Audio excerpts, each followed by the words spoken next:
forced to run back. Really has to wait for Zealot to come support. Oh god, of course, gets one goon blocked off near the bridge. So gonna go for a push, a pretty decently timed one, but Jaedong completely had his number.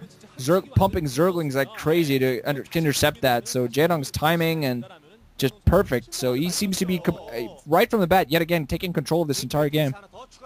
I don't know what Cal is doing. You know, once again, I gotta say, it just looks like Cal doesn't have confidence in himself. I don't know why he's doing this heavy Dragoon with little Zealot push and trying to take Jaedong down early. I mean, I understand he's trying to get an early lead and try and come up with something that Jaedong maybe doesn't expect.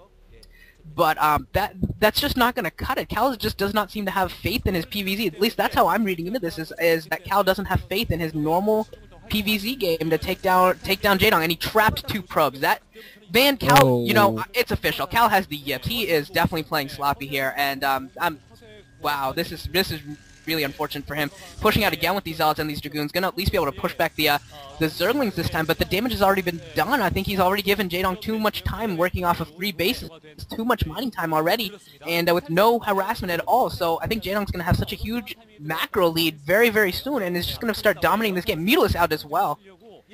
Wow. Yeah.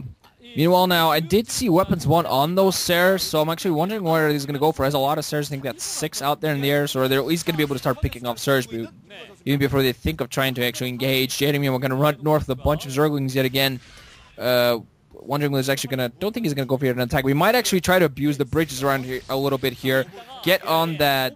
to that 3 o'clock base just to try to move towards that natural of Cal's from the right side. Try to do that. Milo is going to start engaging these Corsairs here. Run for their lives. Will they get attacked by these...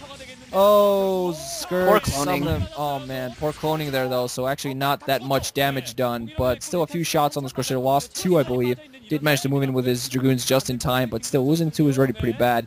Wondering when he's saved his probes yet. Archon's on the way as well, because of course all those Mutos don't. I need an Archon right now. Has to be very wary. Has a Dark Templar, but unfortunately Zerglings can just run right by that. Has more DTs moving out across the field. Not really much at home to defend. Corsair's going to help a little bit against these Mutalisks, but has to be very careful. Going to force at least Jaedong back. Also the Archon, of course, going to help him out. Zerglings almost managing to get through. To at least holds Jaedong off for now. Has those DTs moving around the field. He needs to go and do some harassment with them. Can't really move towards the bases because they're Sunkens and Overlords and all of that jazz. Gonna at least might try. Gonna get inside the main, but I don't think there's a base there yet. Might be a drone there. Yeah, there's a drone building a hatchery and no Overlord speed, so we might actually force a cancel. And if he forces a cancel, also picks off the drone there, right? It might be first step towards possibly getting himself back into this game. Meanwhile, Jaedong has a crap ton of Scourge just ready against any forces that Cal's gonna be coming, any Corsairs are gonna be sending at him. 2 Stargates, wow. This is going to be some heavy, heavy Corsair play, and yeah, against Mutalisk, that is a great strategy there. I mean, whether he knew that Mutalisks were coming, I don't think he knew that. Maybe he did, but I don't think he knew Mutalisks were coming before he started producing a ton, before he went for that +1 and everything. But it just turns out that he got a really, really nice build order there, a little bit of an advantage. You don't really see Mass Corsair lose to Muta Scourge anymore very often. Usually it will be a Corsair win, and here come the Corsairs here for big engagement, picking up a ton of Mutas going down here. Pretty much all of them going down, 1 left, and now here come the Scourge with some decent cloning there. I think they picked off 3 Corsairs, so some good cloning there. And Cal coming in for an attack. He might actually have enough to break here. He is dedicating this, but here comes the drone drill defending that front sunken colony, and Cal is going to be repulsed here. Those drones doing a fantastic job there. And oh, maybe not repulsed. Gets down that evolution chamber, opens up a little bit of bigger hole. 3 sunken colonies left, 2 sunken colonies left. Stream of Zerglings coming in here from behind. Will he be able to hold? Will Jaedong be able to hold? And I think he's going to hold here. It looks like it. Stream of Zerglings comes in here, is going to be able to hold. These Zealots might be able to get a few drone kills. Looks like they maybe got 2 or 3 drone kills here.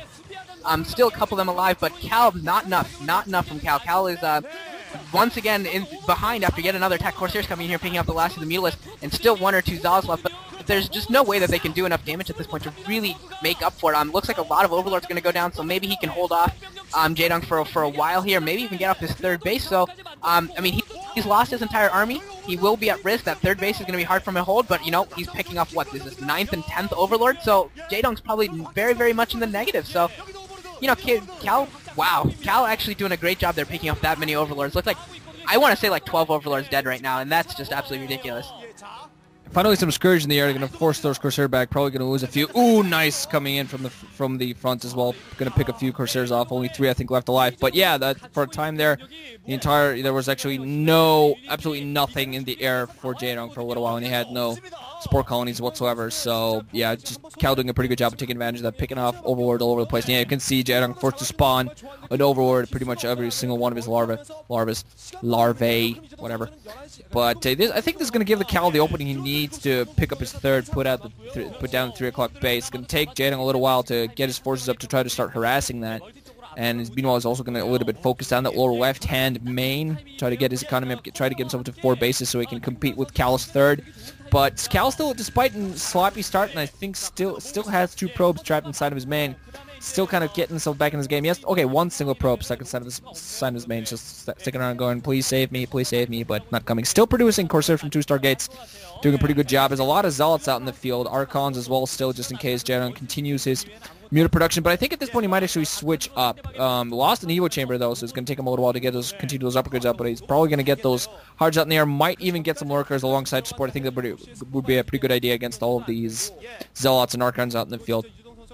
But he's going to need some High Templar as well. He hasn't had any High Templar with Storms, that is, out in the field. Again, going to go for an attack. I think with these Corsairs blowing around. What are those Overlords? Well, those Overlord has, I think, almost double digits at this point.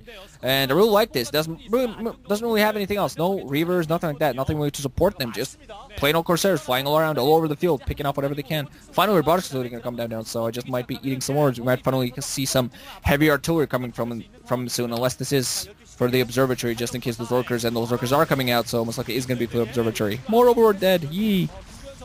Yeah, another Overlord's go down. Looks like one of the Corsairs went down as well. And, Jaedong, he lost a lot of Overlords there, but he didn't look like he panicked. You know what he did? He spent his money on tech. He went and got Defilers, and Plague on all those Corsairs, 1 Plague, and you can tell those things goodbye. Those Corsairs missing a lot of Lurkers, missing a lot of Overlords here.